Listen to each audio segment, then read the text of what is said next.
What is happening, fishing friends? Welcome to another episode on the KastKing channel. Today we need to talk about some pro rods. With the ever-growing popularity in swim baits, KastKing had to have a rod in the lineup for that. This happens to be the Speed Demon Pro Swimbait Rod. This is a 7-foot 6-inch long rod weighing only 4.45 ounces. It's a medium heavy power with a fast action tip, rated for lines 10 to 25 pounds. Lures 1/4 all the way up to 1 ounce, and it's got 10+1 guides. You're definitely going to want a longer rod when you're tossing these swim baits as far as you can. It's really important to cover a lot of water when you're fishing these. Oftentimes fish are going to trail it all the way back to the boat. So the farther you can get it out there and work it back, oftentimes the better luck you'll have. Speaking of those longer casts, KastKing kept you in mind. They put a little bit longer handle on this to assist with those big two-handed overhead long casts to get that lure as far out there as you can to cover more water. Additionally, these handles have the famous wing grips, which keep it nice and sticky and tacky, especially if you're sweaty. Not an issue with these. I love them.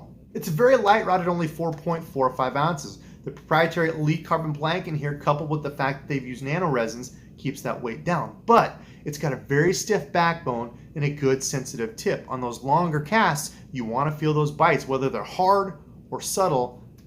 This rod will keep you covered for both.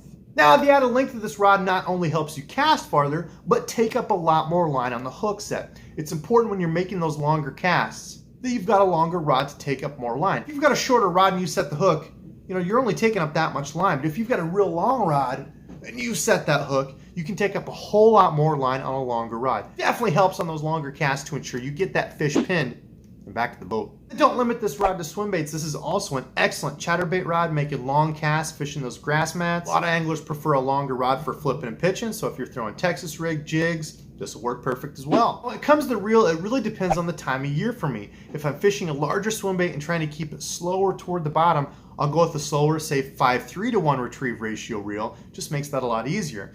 As the months warm up and you're fishing that bait a little bit quicker, I move up to a 7.0 to 1 retrieve reel like this. This is the Royal Legend. Just allows you to work easier with that bait instead of having to worry on cranking so much. Now when it comes to the line, I know there's a lot of different anglers that go different ways. Some anglers will fish straight braid. Some anglers will go braid to a leader, say braid to a mono leader for a little bit of stretch.